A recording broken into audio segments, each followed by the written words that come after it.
Today, Kevin Samuels breaks down a hard truth many women ignore. Waiting until later to choose a man is the biggest mistake modern women keep making. Let's just call him Charles. Chuck, let's call him Charles. Charles, not only we want to use Charles, we want to use Charles. We want to use Charles. How many people in there is Charles? Let's use Charles. Charles is a normal guy, average height, average looks, average build, average intelligence. That's an average guy. He goes to high school, does the right thing, makes a 3.0, gets into a opportunity to go to a state school, not on scholarship. He goes, and he wasn't the captain of the football team, so he didn't get the head cheerleader at college. That wasn't how it was. He may have blossomed later. He didn't have a mustache at ninth grade. Maybe he grew, towards his junior or senior year. He went to the prom. He had a date. He's not an awkward guy. He's not a socially weird or whatever. He's a normal guy. Went to college, went to a university, whether he commuted or lived on campus, and he meets Kim. No, Harry. We're gonna change the name from Charles. We're gonna change the name to Harry. Charles is not Harry. Harry meets Kim. Sorry, Checo. Harry meets Kim. He meets Kim halfway through his freshman year.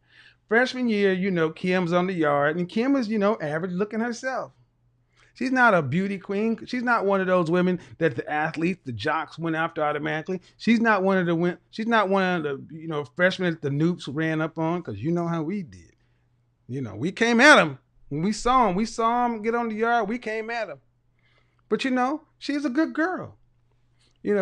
Harry was an accounting major. Kim was a marketing major. Or a psychology major, even better. Kim was a psych major. And Harry was an accounting major. They met freshman year halfway through, and they hit it off.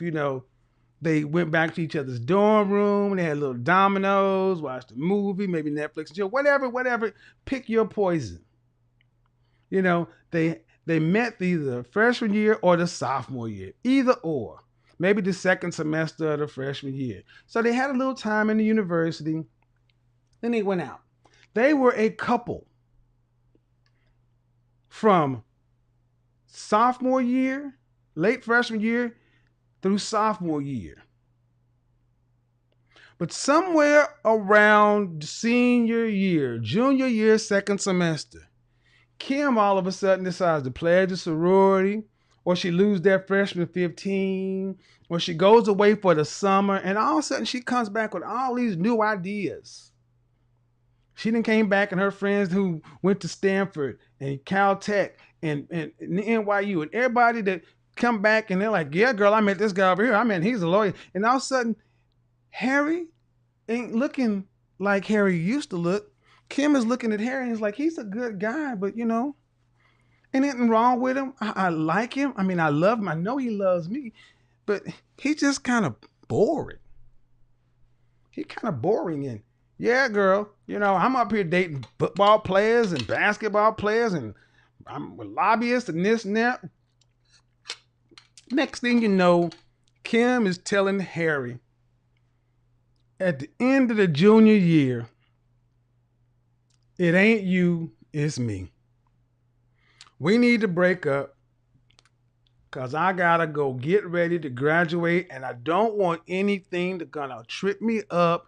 I don't want anything too serious. I got to be able to go where the opportunities are. Have we heard this story before, guys? Have we seen this picture? And Harry is devastated over the summer. Kim has gone out to hot girl summer because, she's 21. At this time, 22. Oh, she can pull anybody around these days because she's still fine, young, attending all our college parties. She getting into the clubs and everything else. Harry just turned 21, broke, the bottom of his potential. Even if he get into the club, he can't afford the drinks. Damn sure can't park VIP. Kim is getting all the attention. Kim comes back her senior year, and she is doing it. She's interviewing. Next thing you know, she sees Harry. She's cool with Harry. Kim actually goes, she decides to get on that carousel a little bit because she never really got that out of her system. And then it starts getting around. Hey, man, did you used to kick it with Kim? Sophomore, junior year? Yeah, man. I saw over there with Trav, man. I saw over there with Dante. Yeah, man. Damn, Roger told me, and next thing you know, Harry's on the yard hearing the love of his life just getting, she's with these old F boys.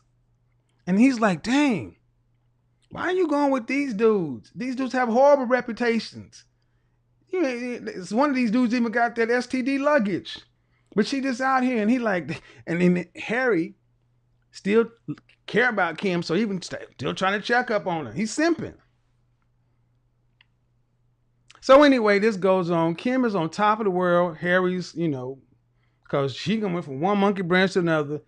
Nobody quite want Harry because once a woman break up with you in the yard and go into another one, you got the scarlet letter. They're like, ooh, what's wrong with him? He must not be this. So he goes this senior year by himself. Graduates, gets a job in the same city. But guess what? After graduation, Kim goes to get her job in HR somewhere, making $36,000 a year in Dallas or Atlanta. Let's give her 40. And Harry's making 40 himself. 45. Not much more, but still more. But she's still a youngster. She's out in Atlanta in the big city with her new apartment, and she's shopping at IKEA or West Elm, and she's getting all the little shit. She's going to Whole Foods and Trader Joe's, and now she's in the gym, and she's going to Fashion Nova and getting these little things and going out here and here and here, and she's at this patio and that patio and this rooftop and that rooftop. She is out doing the damn thing on Instagram and Instacart and Facebook Live and all this other stuff, and they're still friends. They see her, and everywhere you see Kim, she everywhere. But what you don't see is Kim's relationship status changing. You don't see Kim's relationship status change. This always says it's complicated. And then people who used to know Kim find her on Bumble, Tinder, POF, all this other kind of stuff. Next thing you know, you look up and weirdo, lame-o Harry messed around and got a girlfriend. And they had no relationship. Get back to Kim. Somebody tell Kim, hey, man, remember Harry, the guy you used to kick it with in college? Yeah, girl, he's engaged to Janet. They're getting married. Kim feels some kind of way. Kim is feeling some kind of way by this time. And what did Kim say? Oh, you let a good one get away. Yeah, girl. He wouldn't start his own accounting practice or whatever. Even if he decided to not kick it with Janet, they run into each other at a college game, a homecoming or whatever. 5 years out, 5 years after they broke up, roughly 5, and she's in her mid-20s, and Harry starts looking real good. Because she done been on that CC for a minute, and she's getting tired. And she's 27. And then she start calling up random black men on YouTube talking about what I need to do to find my Henry.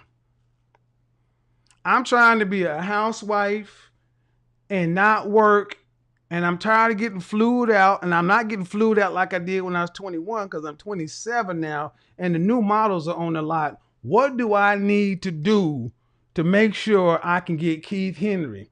Then instead of hollering at Steve Harvey, she ends up hollering at somebody like this.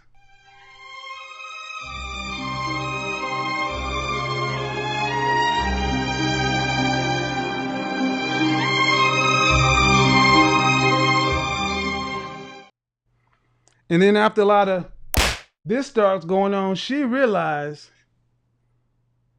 oh, snap. I already met my husband. I already met my man. That guy I was with for 2 years, and he wanted to be serious with me. He had brought up marriage. He wanted to marry me. And I broke it off because I broke it off before he engaged because I didn't want to turn down the engagement. Yeah, that guy. The guy that was with for 4 years and he put up with all your BS and your attitude because he was with you from your junior year on through your senior year and the first year or so out of college. Yeah, that guy. You know, the guy that you dumped around, 21 to 23 when all your white colleagues and counterparts, your white, Hispanic, Asian, Middle Eastern, and other counterparts were getting married at 21 and 23, you were leaving your boyfriend. You were leaving Harry. Well, not you, but women like you. It wasn't you because you got good sense. It wasn't you particularly, you got good sense. It was them other girls that was leaving their Harrys. You got your Harry. That's why you and your husband are watching the show, right? Oh, yeah, you're not married right now. That's right. But it's okay. You got a baby out of the deal. You ain't watching it with your husband, but you're watching it with your 3-year-old. But you don't know where his daddy is. He's out living his life. And then you come into men's spaces. And when men are talking about things that women do, you say men are bashing women or trashing women because they're not talking like Steve Harvey and telling women you can put $50,000 and be an elephant when you just a rabbit. I ain't call you a chicken, you're a rabbit. And you were getting rabbit when you was at college, but you wanted to be an elephant while you was a rabbit. You wanted to be an elephant, but you still a rabbit. And now you can't even get rabbit. And then people telling the truth, you say they're bashing, they're downgrading, they're misogynistic, they're toxic, they're this, they're that. So you go to the guys who will tell you what you want to hear, and they'll end up telling you, you're the most lit on the dating scene at 40 years old, and buy my self-love book, and you're a quality queen, and all. I mean, they keep telling you all this shit, but when you look around at Steve Harvey, Derek Jackson, Stefan Labossiere, Ace Metaphor, and any other names that people in the manosphere name, what do you never see in their audience? Oh, you never see these people in the chat room. You never see these men. You never see men because at the end of the day, the end consumer for the product that is women is men. We are the end consumer. They are the end consumer. And any guy who's had to go and get his Denzel, who's been hairy, who's had somebody he cared about, and end up having to get that while he's getting that lash.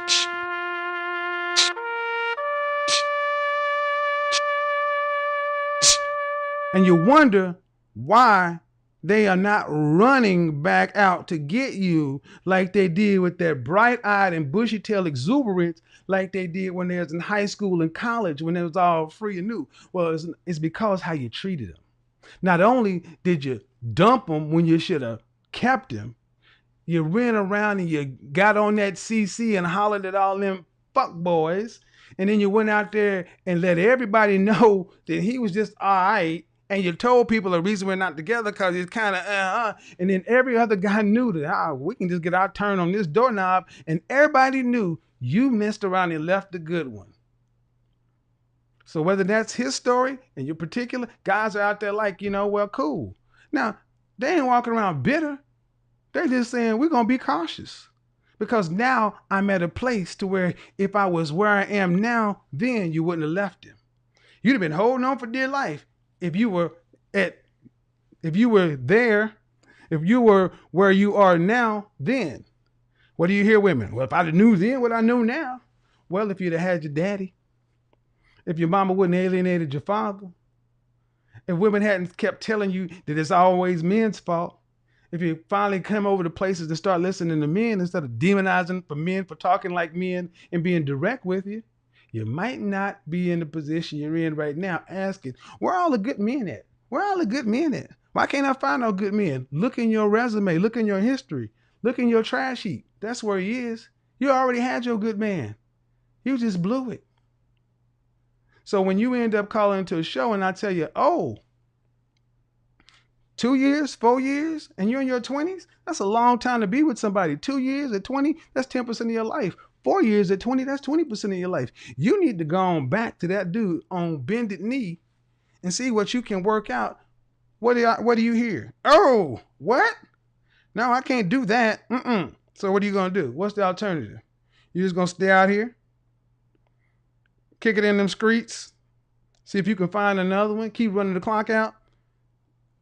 Think it's men's fault? African family, so they're very conservative. Think it's men's fault? Then you just blew it.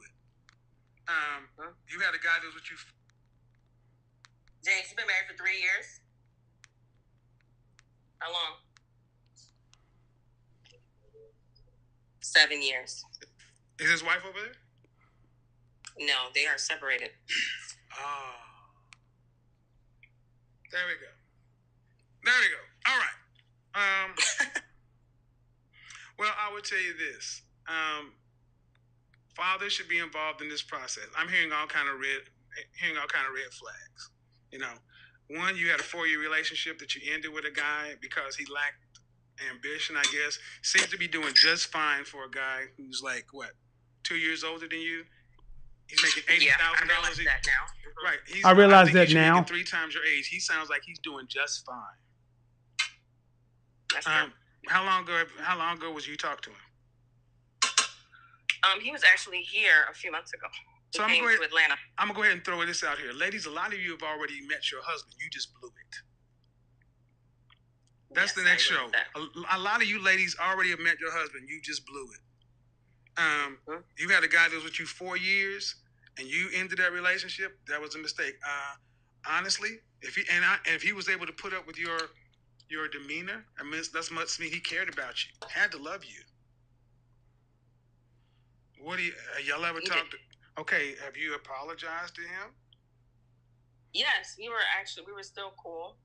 We were still talking for the few years following. But he's still talking to you. Does he still contact you? Yes, he does. So he still cares about you.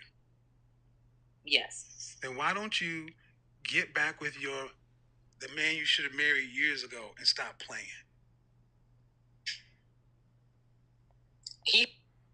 Why is that such a revolution? Why is that such a revelation to women? You had a man in your life for years and you dumped him. And he's still cool with you. He'll still talk to you. Why don't you go back? Because you're still using his non-sexual attention. Shout out to Alan Roger Curry. He has to want it too. No, ma'am. Why don't you get back with your man you should have married years ago and stop playing? He has to want it too. No, ma'am.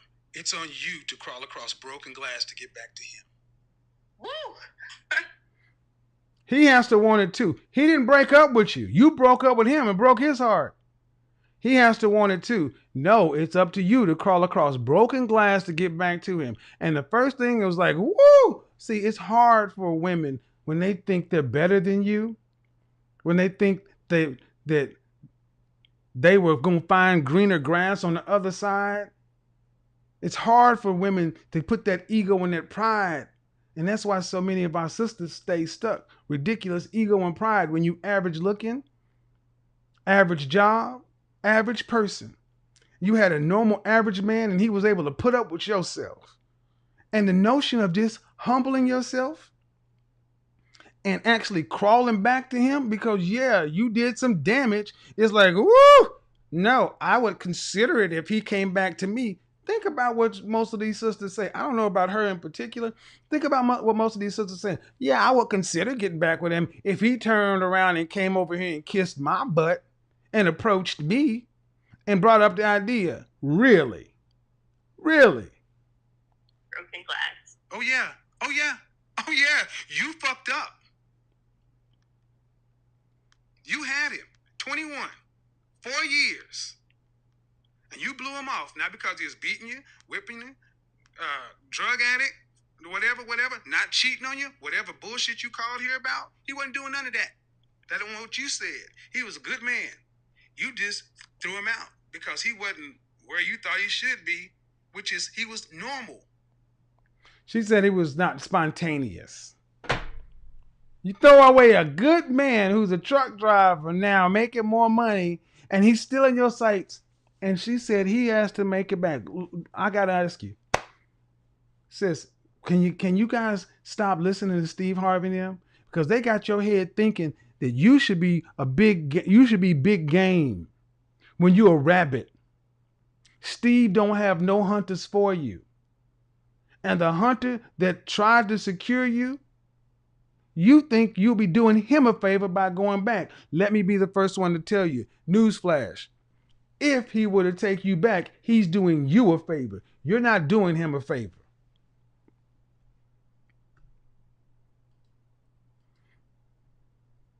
I don't know where some of you ladies get off thinking that you should be able to demand the most when you're just normal. He's not this and he's not that. And you're not those things either. Because if you were, you'd already have it by now. Let me also say this truthfully. Truthfully. There are many people, forces out there that have a concerted interest in keeping black men and black women separate. There is a multi-billion-dollar industry built on black men being alone and black women being alone. So much so that the mere thought of a man talking to women freaks people out. To a mere thought of a woman actually moderating her position and saying all black men ain't bad, they want to start calling her pick-me's and slamming her. Think about what happens when somebody just comes along and says, the world's not over. There's still some hope out there for people. I don't know what percentage, but not all of them bad. Now the world is... Think about it. Why so much energy to keep the status quo, the chaos? There are people who are like, yeah, stay prideful, stay egotistical, because as long as you're out there by yourself, women, you are a consumer. You have to buy. You have to buy. You have to pay. You have to pay the state for your police, fire department, EMTs, all that. See, all that stuff will be your man. You got to consume. You got to get out and go with your girlfriends to do hot girl summer and dinner parties and all that kind of stuff to fill the void that's missing from what I just put in the chat room. We are social creatures and have a deep underlying desire to find that one perfect person to spend time with for the rest of our days. Just a quote I pulled up from Psychology Today. I don't believe the perfect person part, but you understand the sentiment. We are social creatures. We are social creatures, and there is a market effort to keep black women dysfunctional and alone, and black men the same way. Sorry. I'm not buying.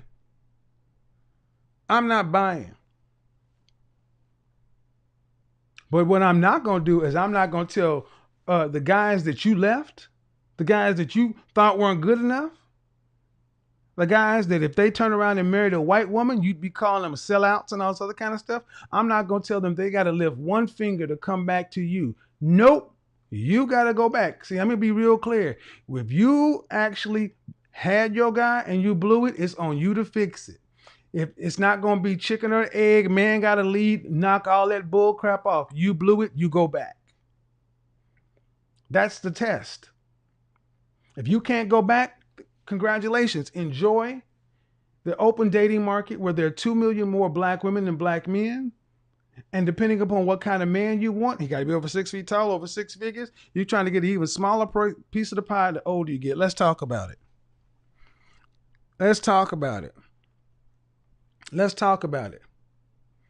I know many. Why can I tell that story? Because I know dozens of men who this has happened to. I'm not going to say anybody's name, but I've seen this so many times in my personal life. You know, men who loved women when they were young, but the women just didn't want to settle down. What in the French toast? Men wanting to settle down, but women, I don't want to settle down because you were told, because you halfway cute, that you could get a millionaire because you sitting on gold. And it turns out you realized it wasn't. Every guy after the one you dumped was less than this guy. And instead of going back to him off the rip and saying, oh my God, Harry, I made the biggest mistake. I went out here and I dated Reggie. Yeah, I know. I'm sorry. I'm sorry I did. What do I have to do to fix it? I'll do whatever you ask. Please just give me another chance. I messed up. Please, please. Miss Harry, will you please tell Harry to take me? Please, please, Miss Harry, please. Miss Big Mama Harry, please, Miss Big Mama Harry, please. Oh, my Harry bad. He won't take me. Pastor, he won't take me. And then having Pastor Big Mama and Mama Harry. Look here, Harry. I know she messed up, but the girl done called and cried. She didn't cut Big Mama's yard, and she took her money out of tithes and offerings, and she then went over here and bought a turkey. Now look, boy, I know you mad at her. I know she messed up, but this woman did have me, Big Mama, the pastor, the church ladies. She's at your house every morning with muffins for the last 7 days. Can you at least listen to her? I think this time she may be serious. Now that's your mama saying that. But see, there's some black women, there were some women in the chat room be like, oh, hell no. I would never humiliate myself for that. Oh no, you'll just go ahead and put more miles on the car. You'll just keep being Avis Rent-A-Car, right? You'll just keep being Enterprise. Enterprise will get you there. You'll keep being Uber. Come on, keep running that total up. Whoop, whoop. Like the sign on McDonald's, 1 billion served. Like the guy who loved you wasn't good enough. The guy who was into you wasn't good enough. No, you think you're going to go find it out there, just random out there on the market. I don't know why y'all think y'all going to randomly find it out on the dating market when you couldn't find it, when you already found it when you was on the college campus or in a controlled environment in your youth, in your early times. The people you find early on in life are the people who fall in love or fall in like or whatever with the real you. Not your income, not your car. They liked you for you. You cannot wait until 35 after career chasing, after finding yourself, after partying through your 20s, and then suddenly decide you're ready for the perfect man. That's not how the dating market works. Men choose differently than women, and timing matters more than you think. When you're young, you have options. When you're growing, you have leverage. When you're at your peak fertility, youth, and flexibility, that's when high-quality men are looking for wives. But what do most women do? They waste the years when men want them the most, then demand top-tier results later when the market no longer favors them. And Kevin is telling you the truth women avoid. Men don't value age, degrees, or late-life independence. They value youth, cooperation, femininity, and a willingness to build early.